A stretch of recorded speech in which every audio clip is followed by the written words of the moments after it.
দেশকে সঠিক পথে পরিচালিত করতে বিএনপির বিকল্প নেই। সিরাজগঞ্জের জনসভায় বললেন তারেক রহমান। টাঙ্গাইলেও ধানের শীষের পক্ষে চাইলেন ভোট। বাংলাদেশের মানুষের ভাগ্যের পরিবর্তন করতে পারেন সঠিক ব্যক্তির পক্ষে রায় প্রদানের মাধ্যমে, সঠিক মার্কার পক্ষে রায় প্রদানের মাধ্যমে।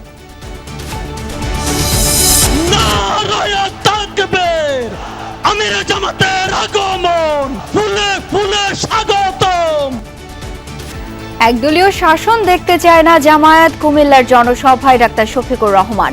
প্রভু নয়, বন্ধুত্বের বাংলাদেশ গড়ার প্রত্যয়। আমরা দলীয় কোনো শাসন এই দেশে দেখতে চাচ্ছি না। আমরা জামাতে ইসলামীর বিজয় চাচ্ছি না। আমরা 18 কোটি মানুষের বিজয় চাচ্ছি।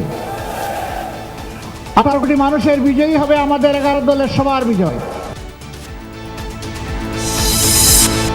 রাজধানীতে দম ফেলার সময় নেই প্রার্থীদের। বিএনপি, জামায়াত, এনসিপি ও স্বতন্ত্রদের জমজমাট প্রচার, উন্নয়নের নানা পরিকল্পনা তুলে ধরছেন ভোটারদের কাছে।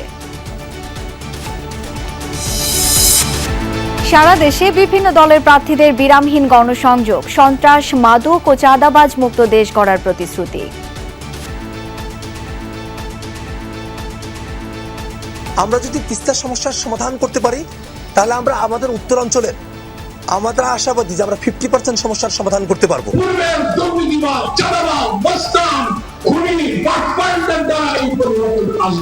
ওই মানুষগুলোকে আমরা কি করে ভোট দিব যে মানুষগুলো আমার দেশটাতেই বিশ্বাস করে না। নওগাঁর মহাদেবপুরে ডাম্প ট্রাক চাপায় 4 কৃষক সহ 5 জন নিহত। ক্ষুদ্র নৃগোষ্ঠীর পরিবারগুলো দিশেহারা।